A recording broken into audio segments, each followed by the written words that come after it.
All right, so let's say you've got the demons, or you know somebody that has the demons, and you've got a golf course on your calendar, tournament coming up, and it's going to have some jailbox tees and some demony holes. So when you're talking about managing your game, in my opinion, it starts with what happens before the round. Okay, you need to take some inventory of your golf bag.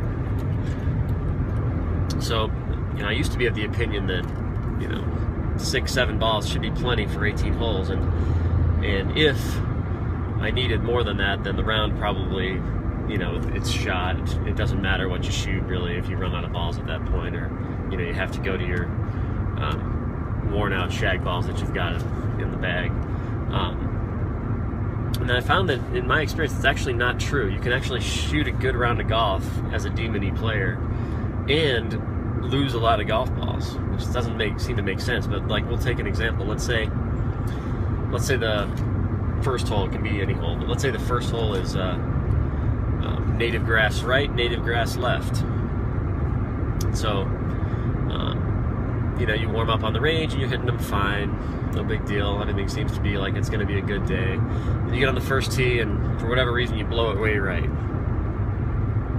into the native, or you're not sure, it's kind of on the edge. So one thing that you do as a demony player is you never ever, I'm going to tell you right now, never put yourself in a spot where you have to walk back, okay, or drive back, because that's just going to make the problem worse. Going and hunting for your golf ball for 5 minutes and hunting for your provisionals and all that stuff, that sucks bad enough.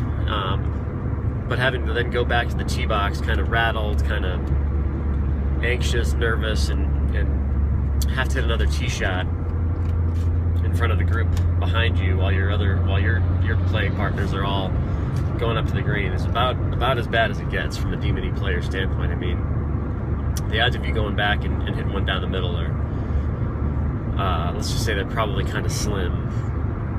So you wanna make sure that you're hitting off the tee enough provisionals that you're going to find one's in play. So let's say this first hole, you hit one right, it's borderline native, maybe close to the native, you're not sure if it's findable, so you're going to hit a provisional.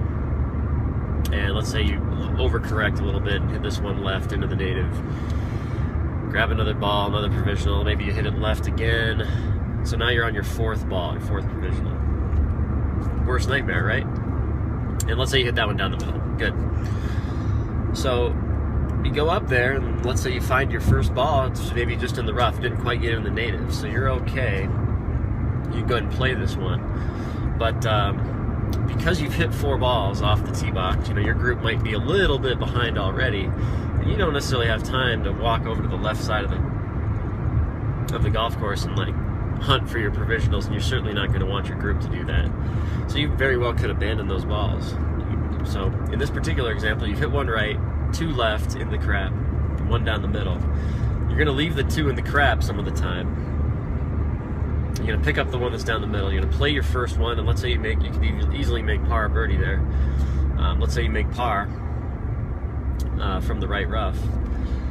And you go to the next hole, and you've played 1 hole, you've made par, you're even on the day, but you've lost 2 actual golf balls, even though your score doesn't indicate it. Your score indicates that you found your first one, but you're still down 2 from in your inventory. So, like I said, if you start with 6 golf balls, well, now you've only got 4, okay, including the one you're playing. Okay, so this one, if I was to boil it down into stages in the life of a demony player, step 1, you realize you've got them, and I think a big part is accepting that. You don't want to believe you've got them. You want to try to stay positive, and I'm going to be just fine. But the reality is, if you've got them, you got them, and you got to realize you got a process in front of you in order to get rid of them. So this, I think, one of the videos that I originally shot got deleted or didn't make it onto my website. I've lost it. But you could say that in general, your goal to start is to try to do everything in your power to reduce the amount of anxiety you have on the golf course. And so just to give you some examples, when you go to the golf course, bring a ton of golf balls. Have them all marked up. Hopefully, if you're really wanting to be diligent, you're going to mark all your golf balls up differently so that no two are the same. You don't want to be reaching into the bag.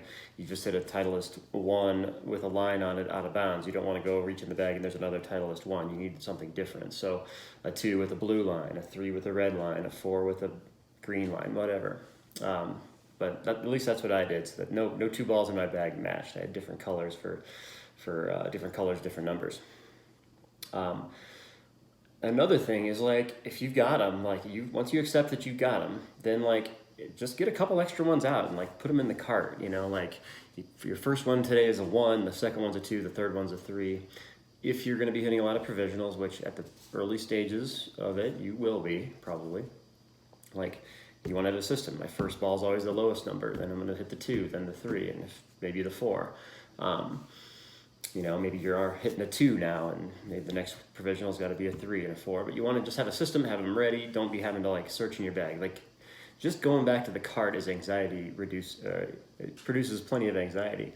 So, like, then, like, rifling through the bag and trying to find a provisional that isn't the same as 1 or 2 you've already hit, or even worse, like, pulling out a blank ball and, like, having to, like, find your Sharpie and mark it up. Like, take care of all that beforehand. Reducing anxiety, you know, it doesn't just start with that. There's a few other pieces to it, which we'll get into later. But, you know, anxiety is one of the biggest causes of your problem, or at least it was for me. You know, I was fearful of hitting golf shots. And, you know, the more I was, like, panicky looking for provisionals and, like, searching through the bag to find a marker and stuff just adds to it when it's, like, your turn to hit and you're, like, hands are shaking because you're rattled already. So step 1, do everything we can do to reduce the anxiety. Like, accept that you've got them and plan accordingly. We'll get into more of that in a second.